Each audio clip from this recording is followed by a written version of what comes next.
The quantum resonance array hummed with an otherworldly intensity, its crystalline processors parsing data streams that would have overwhelmed traditional computing systems. Dr. Emma Rodriguez leaned closer to the holographic display, her fingers dancing across translucent interfaces that flickered with alien topographies. "Commander Harper," she called out, her voice cutting through the controlled chaos of the underwater research station. "You're going to want to see this." Jack Harper approached, his weathered face a map of decades spent navigating the world's most complex maritime environments.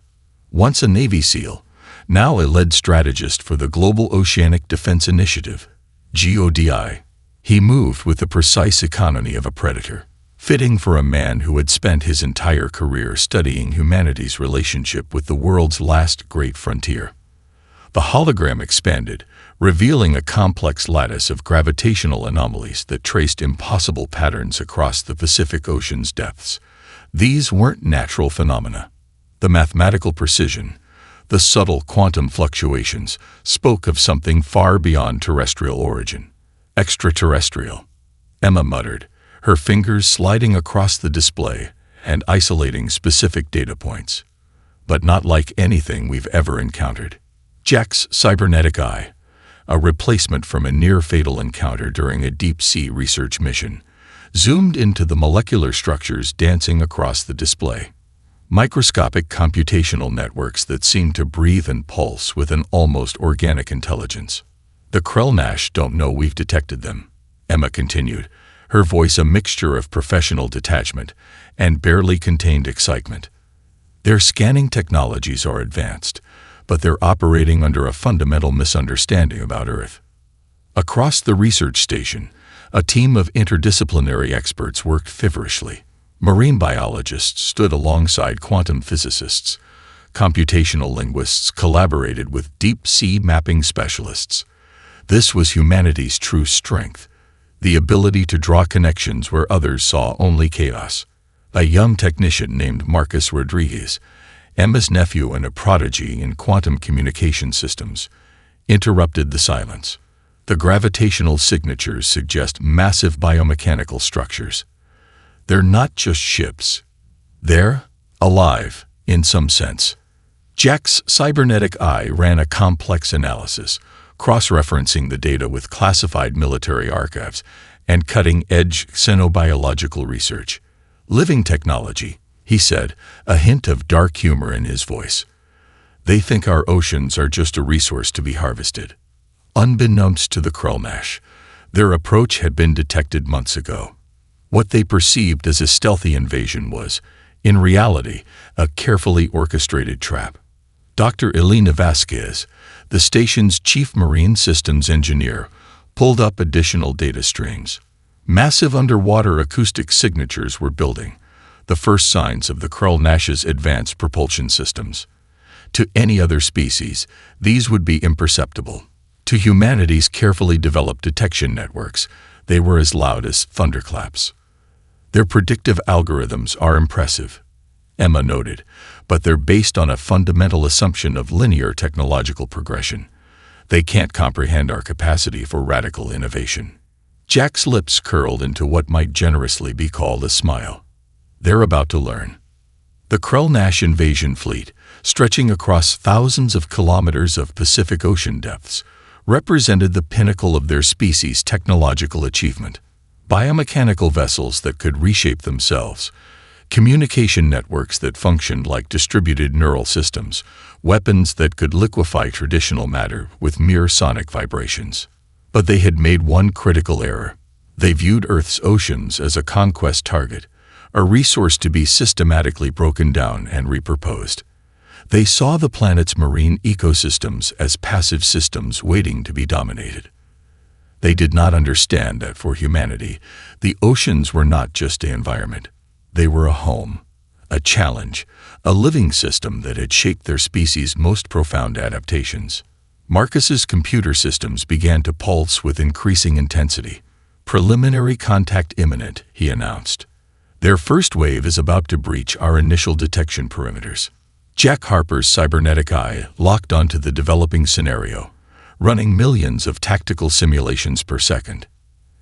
Emma Rodriguez adjusted her quantum communication headset, preparing to coordinate the first phases of humanity's response. The ocean around their research station seemed to hold its breath, a silent guardian waiting to reveal its true nature. The invasion was about to begin. The first Krell-Nash vessels breached the thermocline like living nightmares, biomechanical leviathans that defied every known principle of marine engineering. Their exoskeletons shifted and rippled, adaptive camouflage systems rendering them momentarily invisible against the deep ocean's darkness.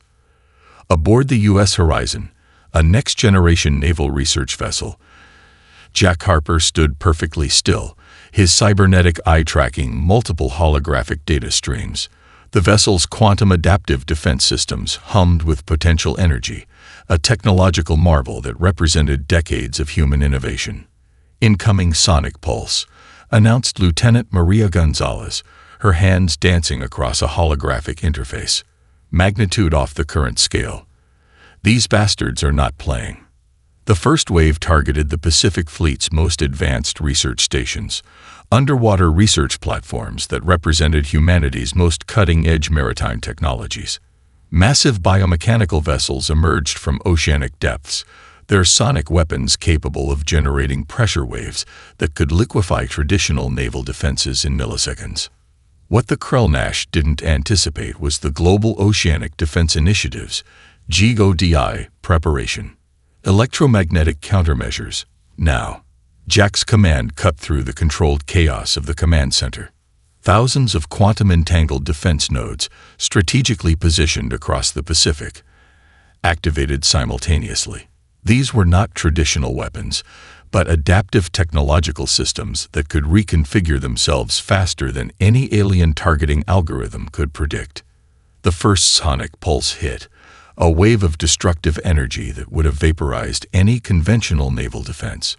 But the GODI platforms responded with a symphony of quantum interference. The sonic weapon's energy was captured, redirected, transformed. Dr. Emma Rodriguez watched from the research station's command center, her hands moving across holographic displays that tracked the alien vessel's every molecular vibration. "They're using a distributed neural network for weapon control," she muttered. "Centralized, but with adaptive nodes." Marcus Rodriguez, her nephew, was already 3 steps ahead. His fingers flew across quantum communication interfaces, developing real-time translation protocols for the alien technological language. "Their communication systems operate on a quantum entanglement principle," Marcus announced. "But they have a critical weakness.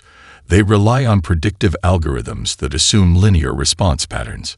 The Krell-Nash first wave consisted of 13 primary vessels, each the size of a small city, capable of reshaping their molecular structure to adapt to different marine environments.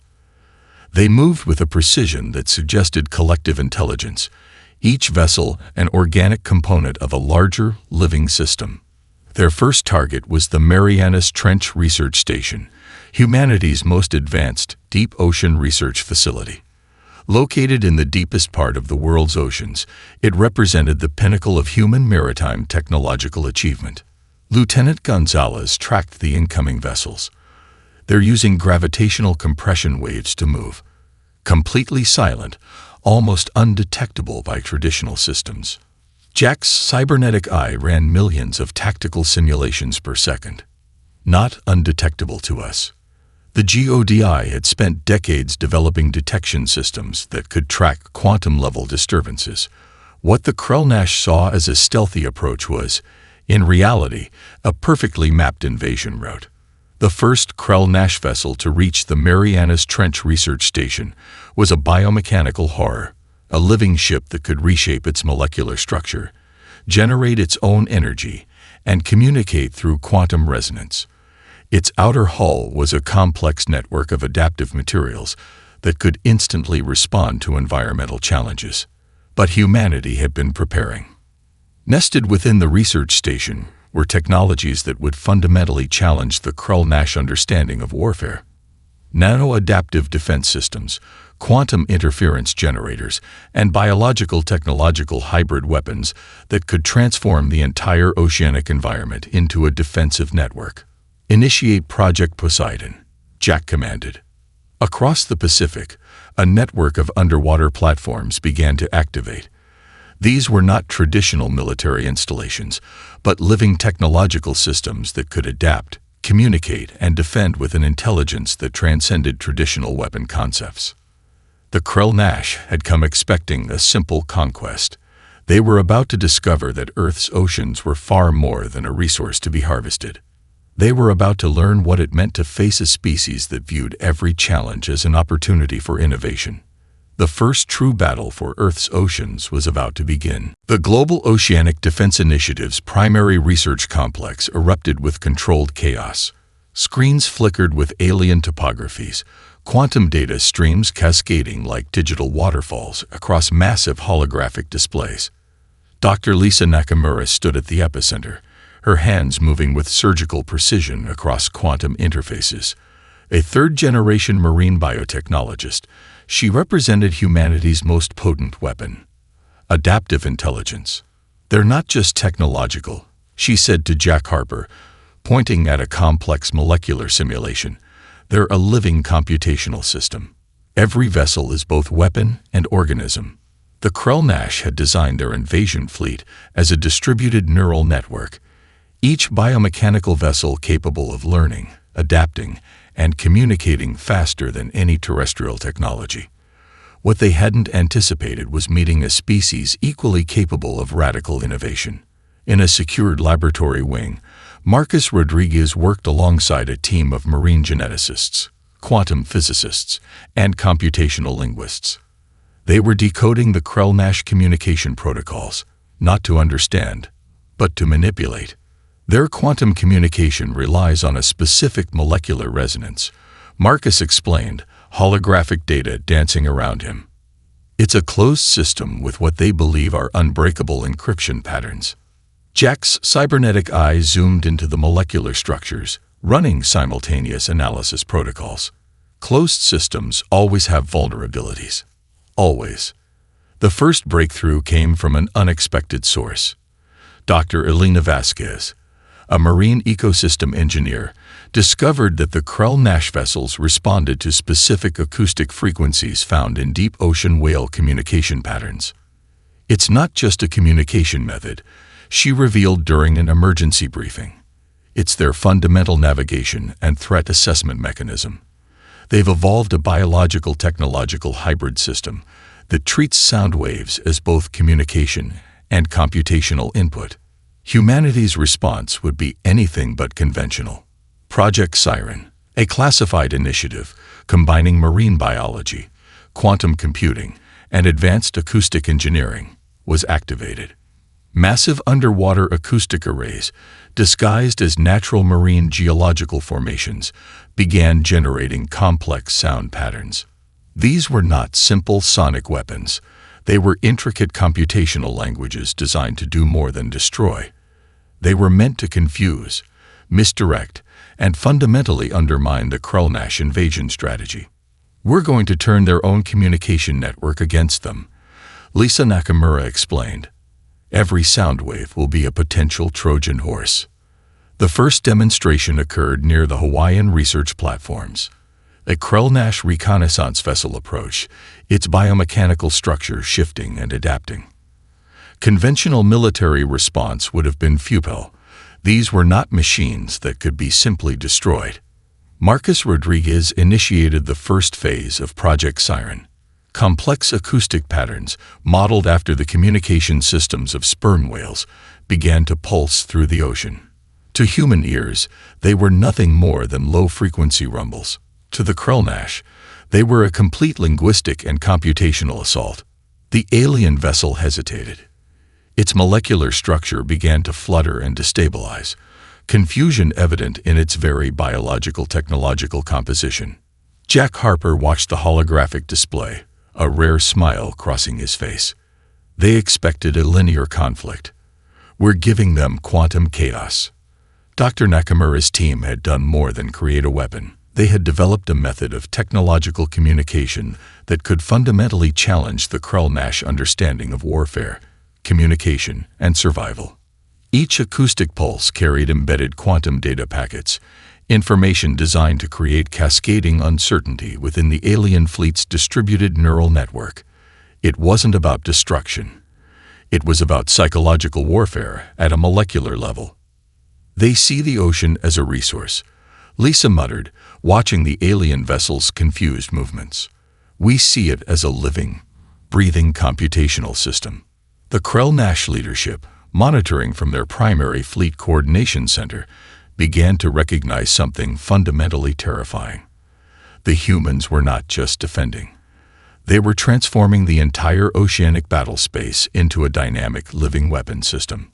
Aboard the U.S. Horizon, Jack Harper prepared the next phase of humanity's response. The first battles had been fought not with traditional weapons, but with intelligence, creativity, and an understanding that true power lies in adaptation. The ocean around them seemed to pulse with potential energy, a silent guardian waiting to reveal its true nature. The real war was just beginning. The quantum warfare lab beneath the Pacific Ocean Research Center looked more like a living organism than a traditional military installation. Holographic interfaces pulsed with living data streams, while teams of specialists moved with the synchronized precision of a single complex system. Jack Harper stood at the center of this technological hurricane, his cybernetic eye processing information at speeds that would have been impossible a decade ago. Initiate Poseidon Protocol, Phase 2, he commanded.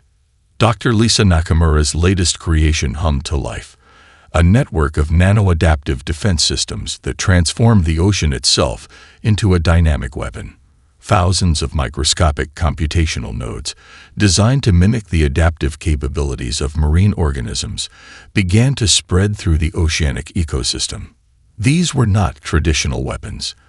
They were living technological systems that could reconfigure themselves faster than any alien targeting algorithm could predict. The Krell-Nash believe they understand biological adaptation, Lisa explained to Marcus Rodriguez, who was monitoring the global deployment. They have no idea what true adaptive intelligence looks like. The first wave of nano-adaptive systems targeted the Krell-Nash vessel's primary biological communication networks. Designed to mimic the quantum entanglement principles the aliens used, these microscopic computational nodes began to infiltrate and disrupt their communication systems. Aboard the primary Krell-Nash command vessel, something unprecedented began to happen. Communication pathways that had been instantaneous and predictable suddenly became chaotic, unpredictable. Dr. Elena Vasquez had developed a breakthrough that would fundamentally challenge the aliens' understanding of technological warfare. By combining marine microorganism genetic patterns with quantum computing principles, she created a living computational network that could spread through oceanic environments. We're not just defending, Elena explained during an emergency briefing. We're transforming the entire oceanic battle space into a dynamic, living weapon system. Deep-sea submersibles, equipped with experimental quantum communication systems, began to deploy the first wave of adaptive defense networks. These were not traditional military vehicles, but living technological platforms that could reshape themselves instantaneously. Marcus Rodriguez tracked the deployment, his fingers dancing across quantum interfaces. Their communication networks operate on a principle of collective intelligence, he announced. But they have a critical weakness. They assume linear response patterns. The Krell-Nash had designed their invasion fleet as a distributed neural network, each biomechanical vessel capable of learning, adapting, and communicating faster than any terrestrial technology. What they hadn't anticipated was meeting a species that could turn the entire ocean into a computational weapon. Massive underwater acoustic arrays, disguised as natural marine geological formations, began generating complex interference patterns. These were not simple sonic weapons, but intricate computational languages designed to create cascading uncertainty within the alien fleet's distributed neural network. Jack Harper's cybernetic eye ran millions of tactical simulations per second. They see technology as a linear progression, he muttered. We see it as a living, breathing system. The first significant engagement occurred near the Mariana Trench. A primary Krell-Nash vessel, a biomechanical leviathan capable of reshaping its molecular structure, encountered the fully activated Poseidon defense network. What happened next would be studied by xenobiologists for generations. The ocean itself seemed to come alive. Microscopic computational nodes, designed to mimic the adaptive capabilities of marine organisms, began to interact with the alien vessel. They didn't attack. They communicated, infiltrated, disrupted. Quantum interference generators, developed by Lisa Nakamura's team, created localized computational chaos.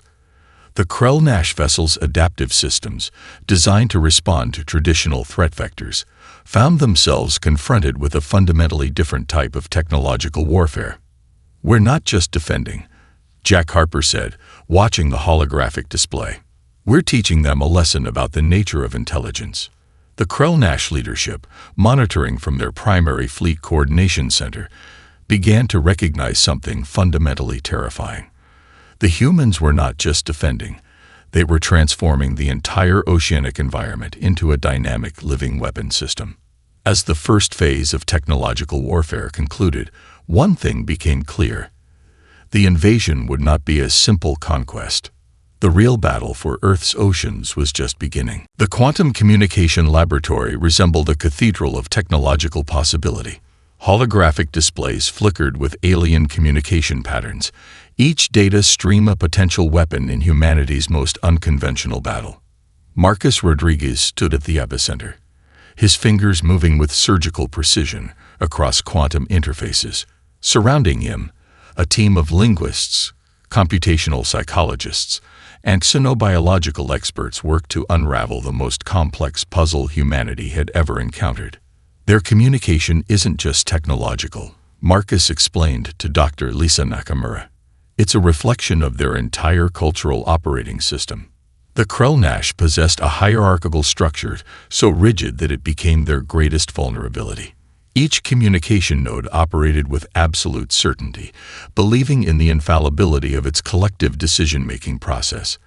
They had never encountered a species capable of introducing deliberate uncertainty into their systems.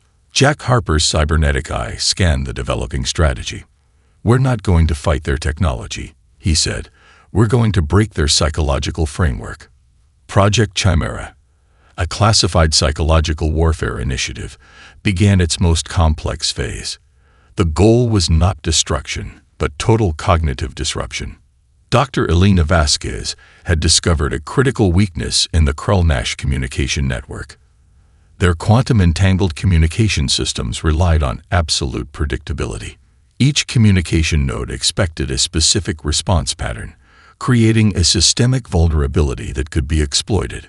Imagine their entire communication network as a massive interconnected neural system, Elena explained during an emergency briefing, but with a fundamental inability to process genuine uncertainty. The first phase involved creating what Marcus called chaos nodes, computational packets designed to introduce deliberate contradictions into the Krell-Nash communication networks. These were not simple computer viruses, but complex psychological triggers that would exploit the aliens' rigid cognitive structures. Aboard the primary Krell-Nash command vessel, something unprecedented began to happen. Communication pathways that had been instantaneous and predictable suddenly became fragmentary, contradictory. A message would indicate an attack vector, only to be immediately contradicted by another quantum-encrypted communication. Strategic coordinates would shift randomly. Threat assessments would conflict with operational directives. The Krell-Nash leadership found themselves confronting a form of warfare they had never imagined possible. It wasn't about destroying their technology. It was about making them question the very foundation of their collective intelligence. Lisa Nakamura's team had essentially created a computational language of psychological warfare. Each quantum communication packet was designed to create maximum cognitive dissonance within the alien fleet's distributed neural network. They've never encountered a species that can weaponize uncertainty, Marcus observed, watching the holographic displays dance with conflicting data streams. The psychological assault went beyond simple misinformation. It was a carefully constructed attack on the Krell-Nash's most fundamental belief system. their absolute faith in collective intelligence and predictive algorithms. Strategic communication nodes began to introduce subtle contradictions. A deployment order would be immediately followed by a conflicting retreat directive. Threat assessments would randomly fluctuate between extreme danger and complete safety. Jack Harper watched the developing scenario with a sense of brutal appreciation. "We're not just fighting," he muttered. "We're teaching them the most important lesson about intelligence." The Krell-Nash fleet began to experience something unprecedented in their technological history. Their communication networks, once a symbol of their absolute technological superiority, began to fragment. Decision-making processes became increasingly erratic. What had been a perfectly coordinated invasion force now resembled a collection of increasingly confused and contradictory systems. Aboard their primary command vessel, Krell-Nash leadership experienced true fear for the first time. Their entire technological philosophy was predicated on absolute predictability. Humans had introduced a variable they had never conceived possible: genuine, weaponized uncertainty. They built a system that cannot process randomness. Lisa Nakamura explained, "We're giving them pure, weaponized chaos." As the psychological warfare reached its crescendo, the Krell-Nash fleet found itself paralyzed, not by traditional weapons, but by the most terrifying assault possible: a complete deconstruction of their understanding of intelligence, communication, and collective decision-making. The ocean around them seemed to pulse with a strange, living energy, a silent witness to humanity's most unconventional weapon. Uncertainty itself had become their most potent strategy. The Global Oceanic Defense Initiative's primary command center became a symphony of technological potential. Hundreds of specialists from every conceivable scientific discipline worked with a synchronicity that defied traditional military coordination. Jack Harper stood at the epicenter, his cybernetic eye processing information at speeds that would have been impossible a decade ago.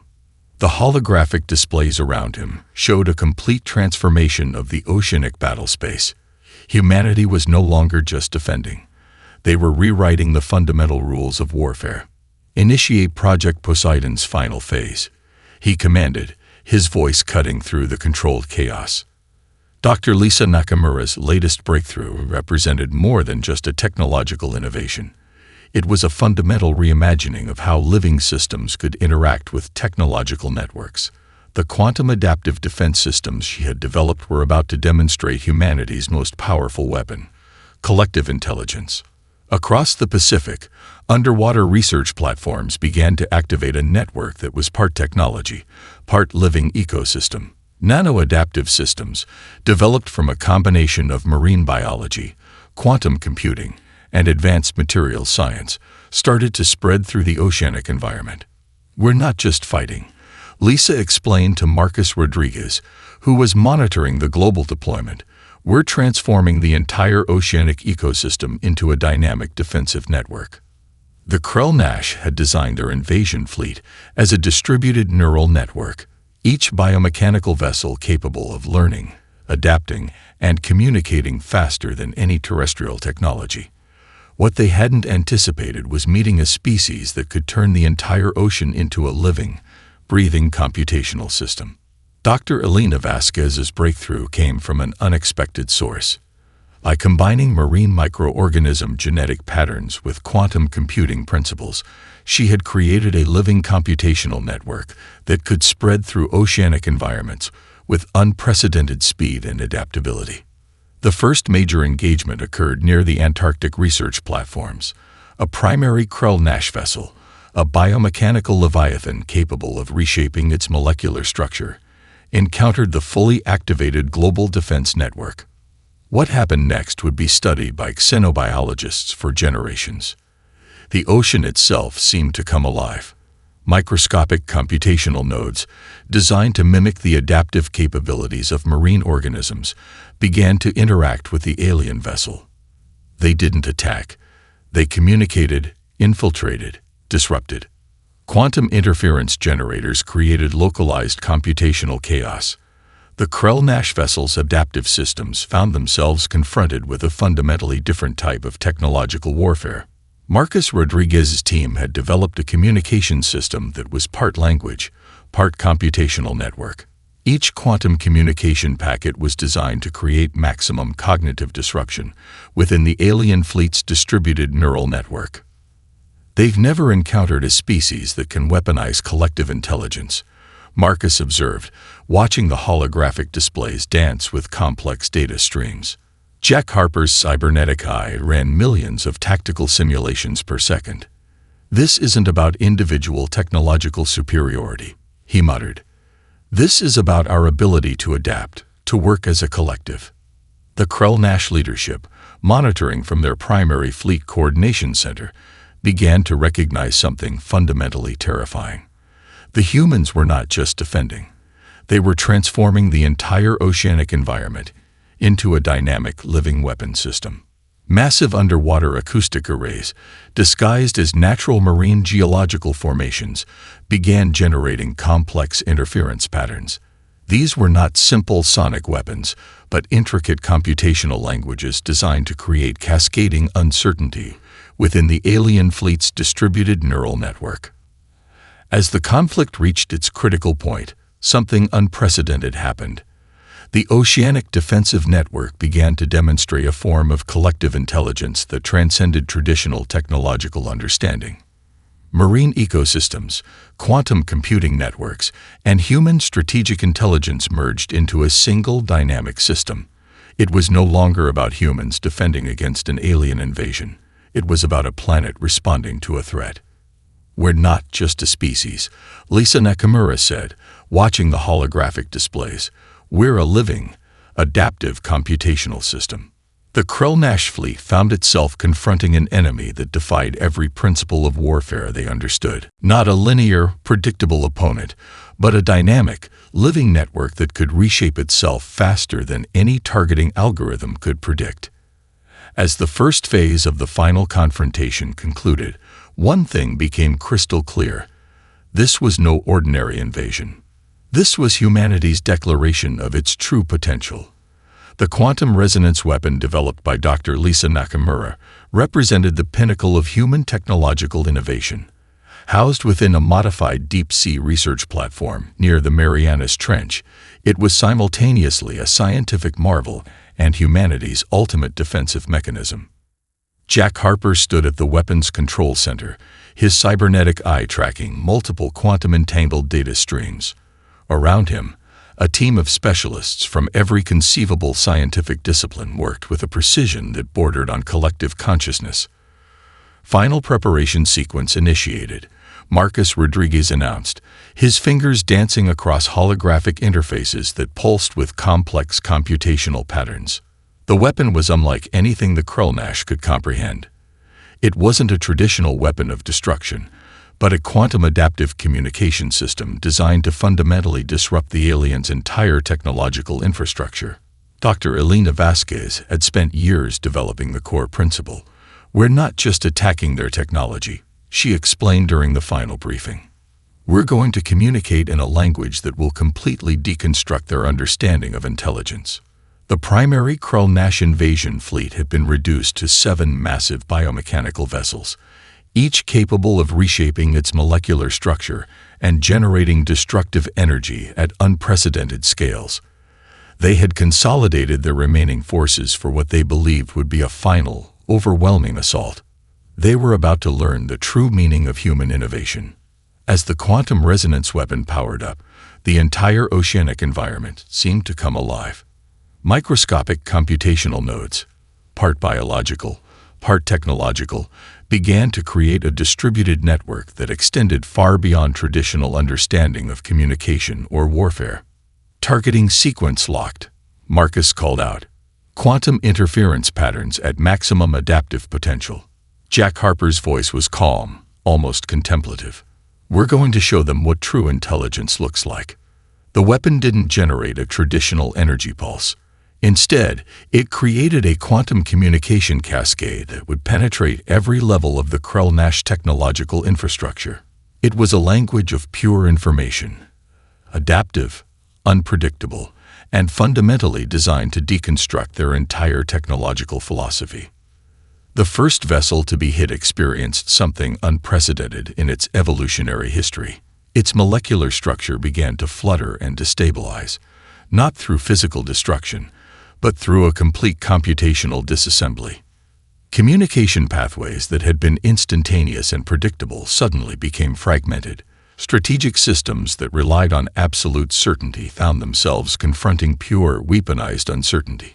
Dr. Lisa Nakamura watched the holographic displays with a sense of scientific detachment that barely concealed her excitement.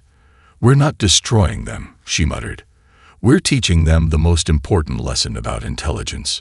The quantum resonance weapon operated on principles that would have been incomprehensible to the Krell-Nash. It didn't just attack their technology. It communicated with it in a language of pure adaptive potential. Each quantum communication packet was designed to create maximum cognitive disruption within their distributed neural network. Aboard the primary Krell-Nash command vessel, leadership experienced true fear for the first time. Their entire technological philosophy was predicated on absolute predictability. Humans had introduced a variable they had never conceived possible: genuine, weaponized uncertainty. The ocean around the confrontation became a living computational system. Marine ecosystems, quantum computing networks, and human strategic intelligence merged into a single dynamic response mechanism. Marcus Rodriguez tracked the weapon's progression, his hands moving with surgical precision. "It's not just destroying their technology," he observed. "It's completely rewriting the fundamental principles of their communication systems." One by one, the Krell-Nash vessels began to experience total systemic collapse. Not through traditional destruction, but through a complete computational deconstruction that targeted the very essence of their technological infrastructure. Jack Harper watched the final stages of the confrontation with a sense of brutal appreciation. "We warned them," he muttered. "The ocean is not just a resource to be harvested." As the last Krell-Nash vessel began to disintegrate, something extraordinary happened. The quantum resonance weapon didn't just destroy, it communicated. It sent a message that would echo through the quantum computational networks of the galaxy. Humanity was not just a species to be conquered. We were a living, adaptive intelligence that could transform any challenge into an opportunity for survival. The final confrontation concluded not with a traditional victory, but with a fundamental reimagining of what intelligence could be. The global command center fell silent as the final quantum resonance signals dissipated. Holographic displays flickered, capturing the last moments of the Krell-Nash invasion, a testament to humanity's unprecedented defensive capabilities. Jack Harper stood motionless, his cybernetic eye still processing the massive computational data streams. Around him, specialists who had fought the most unconventional war in human history began to realize the magnitude of what they had accomplished. Dr. Lisa Nakamura was the first to break the silence. "It wasn't just a defense," she said quietly. "It was a message." Marcus Rodriguez began compiling the transmission logs, a comprehensive record of humanity's quantum communication assault that would be studied by xenobiologists, computational linguists, and strategic analysts for generations to come. The data represented more than a military victory. It was a fundamental redefinition of intelligence itself.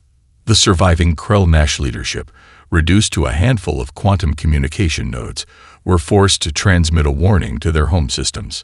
It was a message of pure, unfiltered defeat, but more importantly, a revelation about the nature of intelligent life. Earth's oceans are not a resource to be harvested. The transmission read, "They are a living, adaptive computational system that defies traditional understanding of technological warfare." Dr. Elena Vasquez had predicted this moment.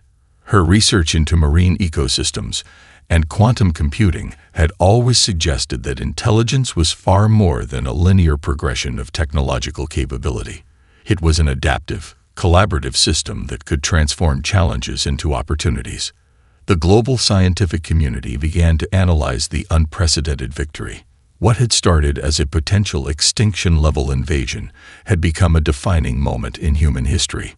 Jack Harper called a final briefing, his weathered face reflecting the intensity of the past weeks. "We didn't just defend our planet," he told the assembled team. We demonstrated a fundamental truth about our species. The quantum resonance weapon developed by Lisa Nakamura became more than a military technology. It was a communication system that had spoken a language of pure adaptive potential, a message that would echo through the quantum computational networks of the galaxy. Marcus Rodriguez's communication analysis revealed something extraordinary. The way humanity had responded to the invasion wasn't just a defensive strategy.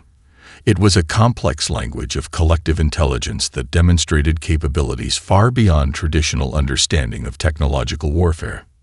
They expected linear conflict, Marcus explained during a global scientific conference. We gave them quantum chaos. The oceanic ecosystem itself had become a critical component of the defense. Microscopic computational nodes, developed from marine biological systems, had demonstrated an adaptive capability that transcended traditional technological understanding.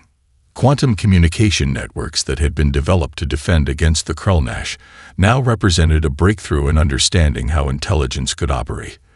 They weren't just defensive technologies. They were a new form of computational communication.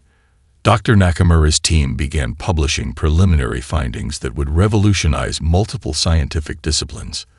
The invasion had been an unexpected catalyst for understanding the nature of adaptive intelligence, marine ecosystems, and quantum communication. The global scientific community recognized that the true victory wasn't in defeating the Krellnash. It was in demonstrating humanity's unique capacity for collective problem-solving, adaptive intelligence, and transformative thinking. Jack Harper's final report to the Global Oceanic Defense Initiative was succinct. We are not just a species. We are a living, adaptive computational system capable of transforming any challenge into an opportunity for survival. As global celebrations began, something more profound was happening.